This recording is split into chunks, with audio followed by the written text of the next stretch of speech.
All right, everyone. Today's guest is Nan Saysana, and I am so happy to bring her to our podcast. And I'll tell you why. Nan is an English teacher turned binge eating coach who helps people overcome one of the most common struggles that we all have. You see, the reason why her tips really are helpful is because she gets into the mindset of it all. And I believe that the things that she's suggesting are real practical tips, doable things that we can add to our life to make incremental changes to improve our health and well being. I hope you enjoyed today's episode. Nan is a wealth of information, and I'm going to go ahead and get right to it. So, Nan, welcome to the show today. How are you? I'm good, thank you. Thank you so much for having me. Oh, I am delighted. Can you tell our listeners a little bit about yourself and kind of what led you to become a coach? Right, thank you. As you can probably tell from my accent, I'm French. So I live in Paris, and I was a teacher in English for about 23 years, and I was stressed, to be honest, and I didn't know what to do with my stress, and I had this habit, which was to binge eat whenever I was feeling stressed or anything else like anger, or I didn't know what to do. I didn't know what to do when I was feeling this way, but I didn't know what to do also not to binge eat. It was such a habit. I thought that was who I was. And I was miserable because I was very much very interested in bodybuilding, lifting weights. And I wanted to do that, and I did. But of course, because I was binge eating so much, I couldn't see the results. So it was very frustrating, very discouraging. So I was stopping. But I was still wanted to solve my issue because I knew this was not the way I wanted to eat throughout my life. Eating so much, so fast in secret, feeling ashamed, feeling guilty, feeling bloated. So I kept looking for a solution. And one day I found a podcast, which perhaps you're aware of it. It's called the Life Coach School Podcast by Brooke Yes. Castillo. And then finally it clicked. I understood that because I was thinking a certain way, I was feeling very stressed. Right. And because I didn't know what to do with the stress, I was coping with this mechanism of eating to solve my stress. It never worked, but it didn't matter. And I was still trying. And so that's how I actually changed. So I changed the way I behaved around food so much because I used to eat very easily a whole jar of Nutella or peanut butter in one go. No problem at all. Yum. Whereas today, my husband loves buying a lot of food. So he can buy 5 jars of Nutella in one go, and they're just there, and I don't care. So that's still mind blowing to me that it happened. I made it happen. So, and it was all thanks to life coaching. So, of course, I wanted to know more about life coaching. I became a life coach, and now that's what I do. I help women who live binge free, finally, because the struggle has been so long. So, that's what Yeah. I do. Yeah.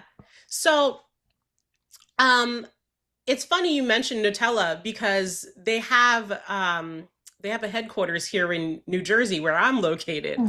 And um it's like such a common thing. Like my own son, he's always talking about like a chocolate peanut butter or a Nutella and stuff. So it is like you mentioned, you were a teacher, and so many studio owners also teach classes, right? And so running a business, teaching classes, there's a lot of pressure on us.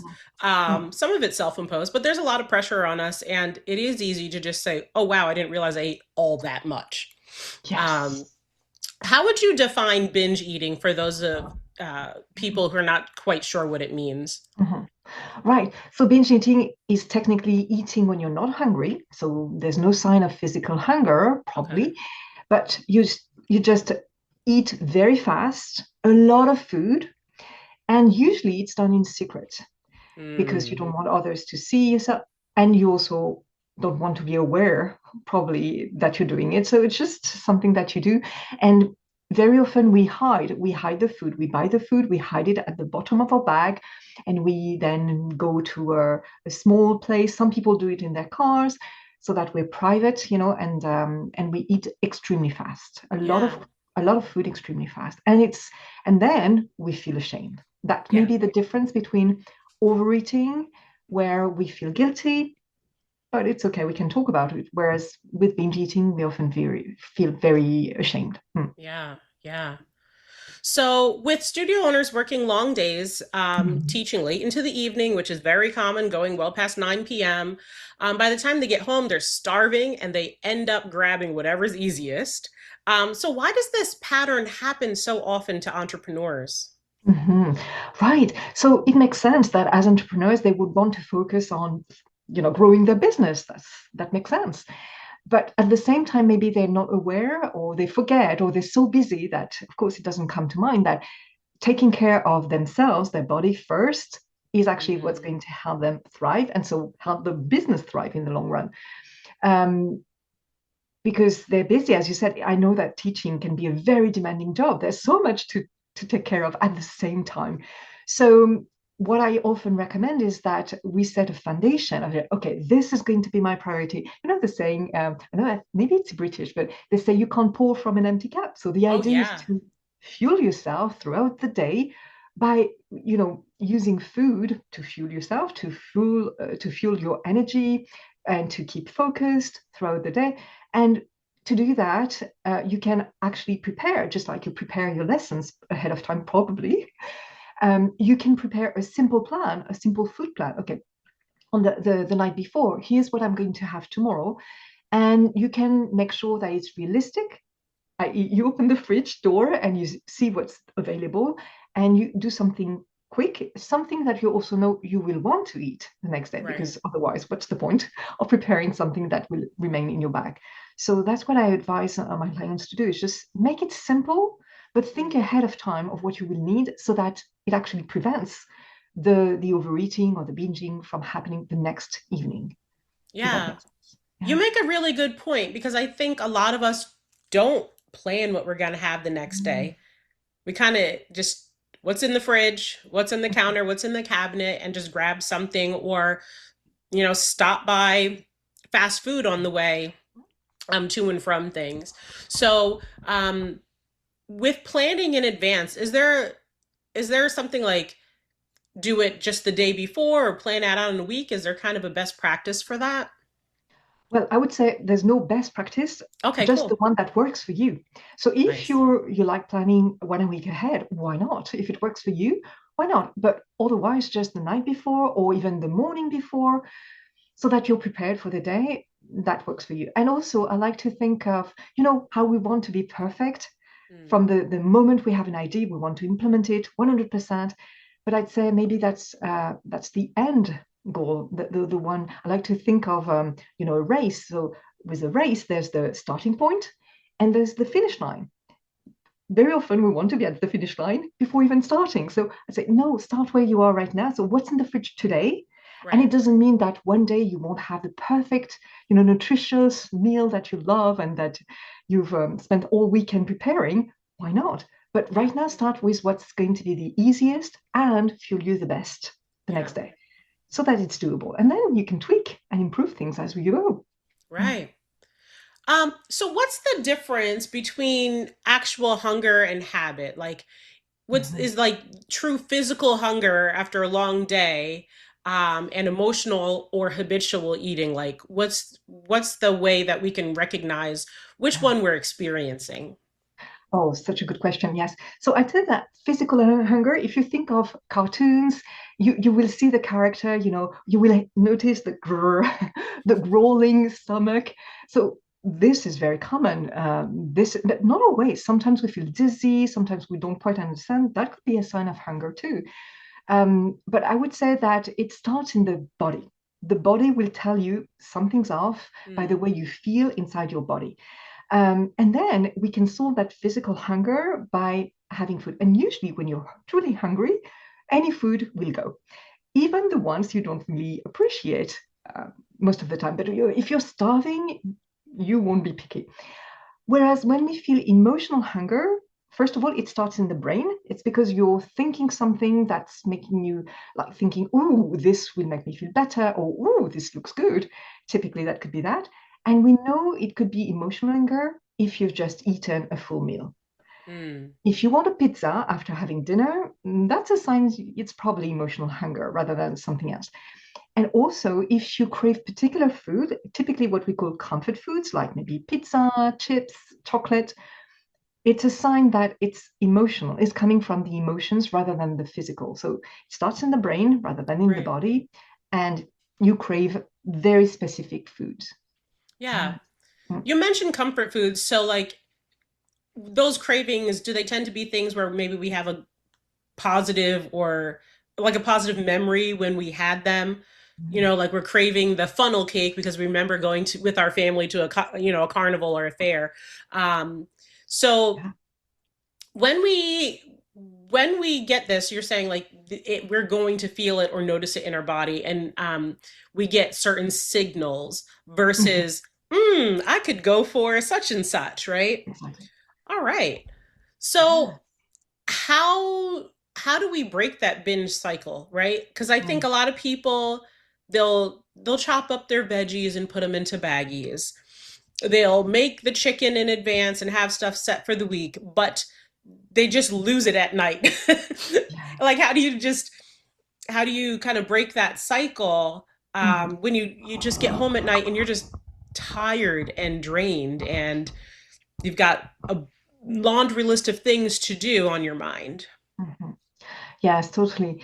Right. So, first of all, it's quite common, and I think it's important to say it and to repeat it. It's quite common to behave this way, even if you've eaten well or healthily, whatever you want to call it, throughout the day.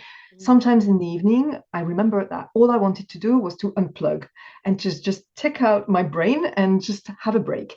And binge eating was my way to do that. So it's quite common to want to just have a break, comfort ourselves. And I'm saying this because there's so much shame attached to it that it's Mm, important to know that no, you're not alone. It's something that happens, that we do. Lots of people do it, yeah. and it's okay. It's not what we want to do, and yet we do it among so many other people who've done it before, who will do it after us. It's okay. It's common behavior. And then there's also a lot of guilt coming from.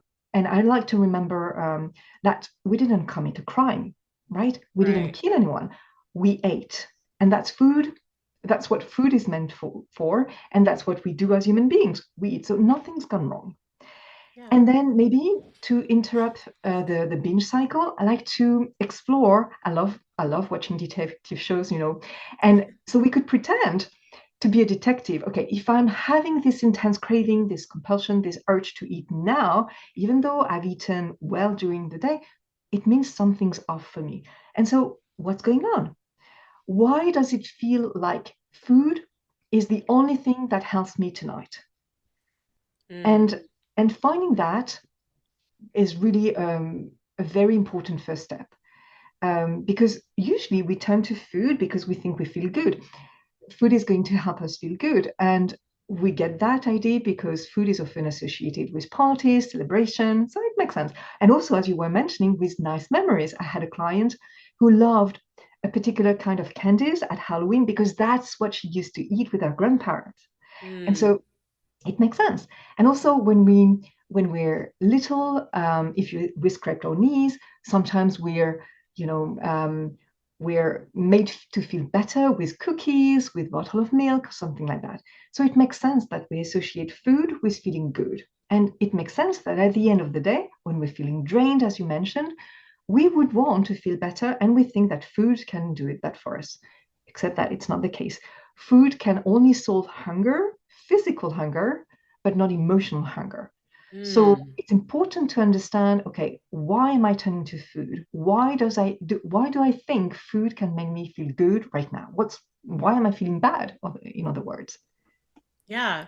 As you're talking, I kind of thought about, well, you know what? Then drinks fall into this too, right? Totally. Like, oh, I had a rough time. I deserve a glass of wine, or, Mm, oh, I need some coffee. And my thing now is like, I love boba tea with the little tapioca balls in it. mhm, Like, this is so good. And actually having cravings for certain drinks as well, mm, that provide that comfort too.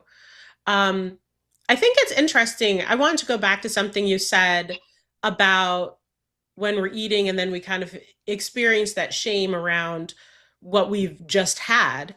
That it's like, mhm, okay, we didn't commit a crime, but people use language like, I've been so bad, or Yes. oh, my trainer is going to be so mad at me, or just like really negative, as if we've done something horribly wrong. Why do you think we do that? Hmm. That's such a good point.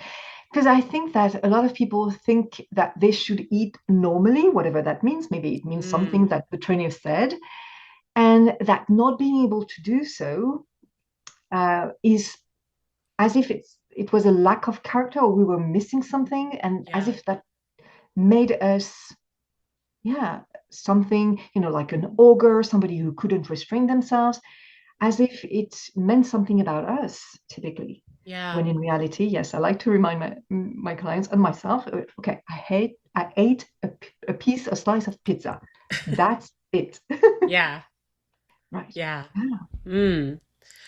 So, how does eating and our eating habits impact our energy, our focus, and our ability to lead our staff and our students? Mhm. And can better food choices actually make us stronger leaders in our studios? Right. Well, I believe so. There's a saying that says that food is fuel, and I don't remember who said that, but let thy food be, or let food be thy medicine. Hmm. Just there's nothing new there. Yes, when we eat a certain way, we feel a certain way too. I mean, the food we eat has an impact in the way we feel in terms of energy, short term, but also long term. So I'm not a nutritionist, I'm not a dietitian, but I like to think of it as a playing the scientist this time, not the detective, but the scientist. It's just, okay, I've eaten this today. How do I feel now? I've eaten this. Do I feel good? If so, well, I can, remember next time that when I eat this food in this particular amount, perhaps at this particular time, this is how I feel so that I can do it again and feel even better. Or, okay, I've eaten this, it doesn't serve me as much, I'm feeling lethargic, I have no energy. Okay, good to know. So that next time I can adjust maybe the type of food or maybe the amount of food, maybe the time. And I like to think of it as a process, just like, okay, what is this type of food doing to my energy level today? And I know that trends change, scientists find new amazing foods all the time, just magical food. Okay, so why not try them and see if it's true for you too? Because we're all unique, even though we're all human beings, we're all unique. So what Mm, about trying it on and see if indeed you feel good or not? Yeah. And yeah, then, of course, if we feel good, it will have an impact on the studio, the teachers, the students. yeah. And I think it requires us to be present, right? Not instead of let me just get through this day, but actually being present enough in our life to notice, okay, I ate whatever, and now Mhm. I feel more energetic. I'm not yawning. I'm, more alert, or I'm having this different reaction to things because of maybe I made these different choices and stuff. So yeah, I think that's really good information. Mhm. So, what is one small practical shift that a dance studio owner could make in their day that would help them avoid those late night crash and binge patterns? Right. I love that question. So we know that when we overeat at night or we binge eat at night, it's probably because we're trying to cope with our emotions. As you said, we feel at the same time drained of energy, but probably overwhelmed with everything that remains to be done either today or the next day, etc. So I like to, instead of being, noticing that like a storm in the evening, I Yeah. like to focus and to be present, as you were saying. I think it's so important what you mentioned. It requires us to be present as far as the food we're consuming is making us feel, but also simply how are we feeling throughout the day. And I know that we get busy taking care of the students, the everything that's going on, so we can make it super simple. And I don't know if you're familiar with that book, but I love BJ Fogg's Tiny Habit book because it makes things so doable, so simple. Mm. So one thing that I do is I set in place that tiny habit, which means that every time I wash my hands, and I do that a lot, especially since COVID, like probably many Yes. people do. So each time I wash my hands, I actually take that as an opportunity to check with myself, how am I feeling right now? Am I feeling good? Am I feeling bad? Okay, if I'm feeling good, what kind of good is it? Is it feeling privileged? Is it feeling happy, excited? If I'm feeling bad, is it am I scared? Am I mad? Am I sad? Am I mad at somebody? And I even put, an emotional wheel. You can find that online everywhere. It's just an I emotional have one wheel. on my desk right now. Right. I love it. I have one just behind my my screen. Yeah, get it one on Amazon, guys. Yes, absolutely. Or even you can find some for free on Google. And so I put that next to the basin on with which I wash my hands. So I don't have to think too hard. Mm, Am I feeling this way or that way? No, I just pick an adjective and that's it. But it helps me really be present with myself, as you said earlier on, so that I know what's going on. And if I'm feeling good, well, fantastic. I can tap into this good feeling and really notice it and improve it and increase it. If I'm not feeling good, and then it means something's off with me. And I can also check a little bit. It could be just like journaling for 5 minutes. I've got plenty of tools that I use with my clients, but it can be very simple. It doesn't have to take a long time, but that really helps because in the evening, then I know what feelings I've been going throughout the day, and I don't feel this need to actually, to unpack all the emotions I've been feeling throughout the day. So that yeah, could help. yeah. So now I want to kind of shift and talk about um, the role of self-compassion. And Mm. so many entrepreneurs, especially women, they tend to beat themselves up if they slip up from their plan. What role does self-compassion play in creating healthier habits? Yeah, and that's such an important point because I think that we tend to focus on what we did wrong because we think that if we really hyper focus on what we did wrong in terms of our plan, then we're not going to repeat that mistake. Except Mm, that it's a bit like using the stick, beating ourselves up, except that it backfires. I don't know about you, but when I beat myself up, well, I just want to avoid that part of me that's really mean to me, being nasty and saying cruel things to me. yeah, yeah. So I will try to avoid that investigation I was talking about, and I will still, try to comfort myself from this mean voice by overeating. Mm, So it actually doesn't work when we beat ourselves up, when we're cruel to ourselves. Um, and if we're eating something that was not on our plan, and we're thinking that, yeah, as you were saying, I've done something wrong, then we still make the food feel like something off limits. mm, And maybe you've noticed that too for yourself. But if a food is off limits, then it's super special. And we crave it even more. If I'm telling myself, well, I shouldn't have popcorn, no more popcorn, I've been bad, I've eaten too much popcorn, never again. Then, of right. course, it's like putting the popcorn on a pedestal and because Mm, it's forbidden fruit. And of course, I want it more. So, being in that mindset actually doesn't help at all because once I have access to the popcorn again, because I'm going to a party or I'm going to the cinema or whatever, then I'm probably going to binge on it because now all of a sudden it becomes available. So because I know that I will, forbid myself from having it next, I will binge on it right now because it's here. So I might as well benefit, take advantage of it. So it's what I like to call the rubber band. It's just like the more the harsher we are with ourselves, the harder it snaps back and the bigger the binge when we restrict ourselves. yeah. So that doesn't work. So instead, I like what you were saying about compassion. Using the carrot works actually better because then we understand when we meet ourselves where we are with compassion, with understanding, with kindness. It's like a little kid, whose mother is saying, "Well, I understand exactly what you want. I know that you're not pleased with yourself because you did this and that, but you didn't mean to, and it's okay. It doesn't make you a bad person." And so it's okay, it's okay. And that actually quiets us down and calms us down. But it's not something innate for some people. I know that for me, I had to learn how to be compassionate, to be kind with myself, because it didn't come easy at all. So I created what I call the compassionate formula, which is like, of course you wanted comfort, and that's why you ate this. But Mm, it doesn't mean anything about you. It doesn't mean you're a bad person or yeah. you've got everything wrong or you never, follow your plan. It's just that this is where you are right now. And you don't have to binge later, and you don't have to beat yourself up. It's just one option, and you don't have to eat a lot to, comfort yourself. There are other options too. So Yeah. I really want to emphasize the fact that compassion is a skill, just like not binging. It's a skill. So we get to learn it, just like I'm probably sure your people learned how to dance. It's exactly the same thing, one step Yeah. at a time. I think that's a powerful shift that you mentioned to Mm, say, of course I was craving, I don't know, yeah. chocolate chip cookies. This, and this is going on.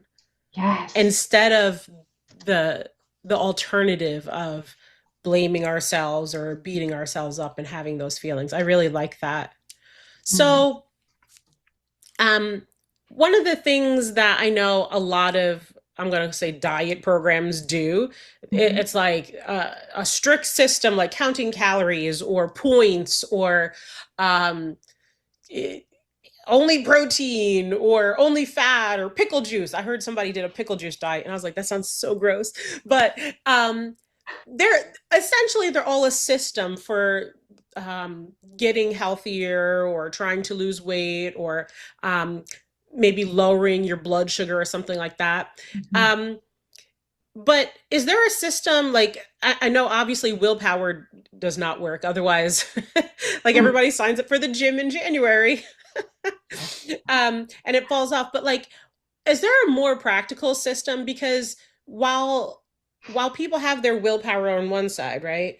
Mhm, Um, we also know that these systems that have been created in this massive industry mhm. are also failing people. So Yeah. what can you say? Like, how can we focus not just on willpower? Like, what should they Mhm. focus on instead, system wise? I love that. Yes. So what I like, the way I like to think of willpower is when we tell ourselves, "Oh, I really love this food, but I can't have it."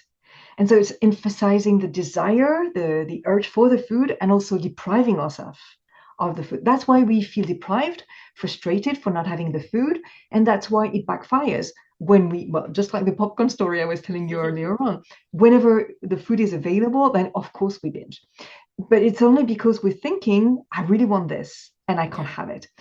But also, we could tell ourselves, well, I don't want this food. And when we don't have what we don't want, we don't see it as a deprivation. We don't see it as a Mm. frustration. Mm-hmm. And so that's what I help my clients do is just really notice why they want that particular food. What are they thinking around that particular food? Like maybe it's a story, it's a memory from their childhood, as we talked earlier on. And then we can be mindful, be present with these moments when they crave this food.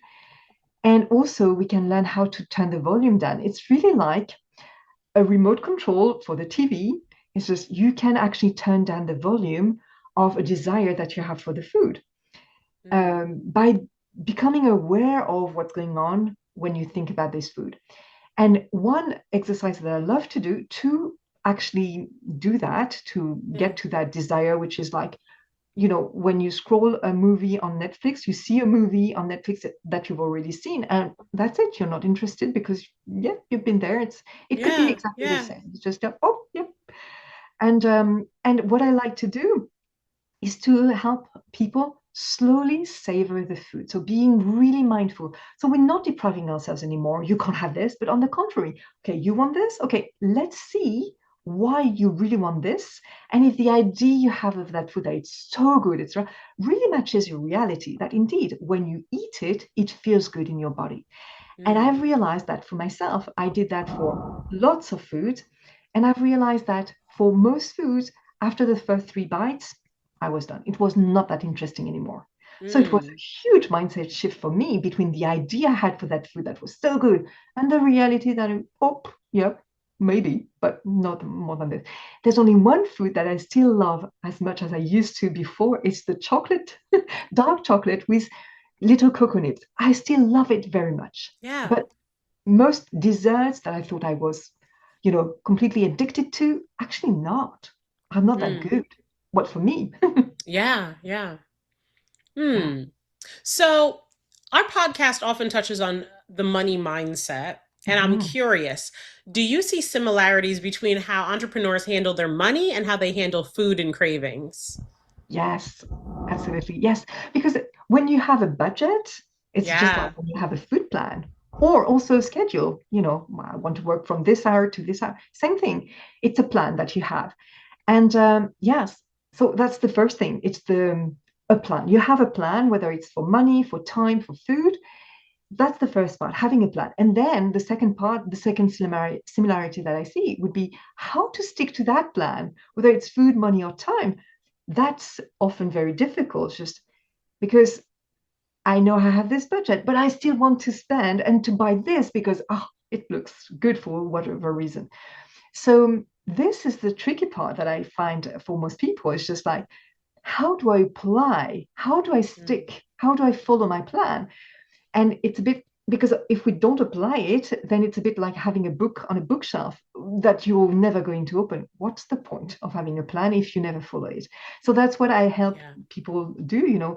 And again, it's a skill. So you're not meant to follow the plan, whether it's a budget or a calendar, as soon as you've created it. On the contrary, there's a learning curve to it. So yeah, start small, with, okay, I'm just going to devote that money to this. Can I do it? And start with the tiniest thing so that you build your trust with yourself. Oh, look, I could do this. It's like when I was running and sprinting, I was telling myself, well, I'm going to sprint between that tree and the next. Can I do this? And when I could reach the second tree by sprinting, I was so proud of myself. yeah, That's how we build trust, by giving ourselves small challenges and managing that. So you can start small, and when you see yourself sticking more and more to the plan and building your trust, well, you can develop and do all the things and challenge yourself a bit more. yeah, yeah. Now, before we wrap up, I read something in your bio and it says that you did bodybuilding. Ah, yeah. Okay, so you mentioned that in the beginning how you Mm, you were interested in that, but you were like not in the space to do that mm, yet. So kind of how you've implemented some changes in your life. mhm. Can you just share a little bit about that? That sounds so exciting that you kind of did the thing that you were dreaming of doing one day. Absolutely, yes. And when I talk about bodybuilding, it's really weightlifting, and I was starting and stopping because I was so discouraged all the time. But when Yeah, I turned 49, I'm currently 51. When I turned 49, I thought, yeah, well, I really want for my 50th birthday, I really want to be in the best possible shape yeah, because I want to age the strongest possible. That's a gift I right. want to make for my future self. One thing that you can know about me is that my grandmother is currently 106. Woo! Chances are That's I've got amazing. the genes, to live a long life. So it's really at the forefront of my mind, and I really wanted to do that. And then I did exactly the same thing as I mentioned, is just starting slow, starting small, and building on that. I like to use the analogy of the snowball.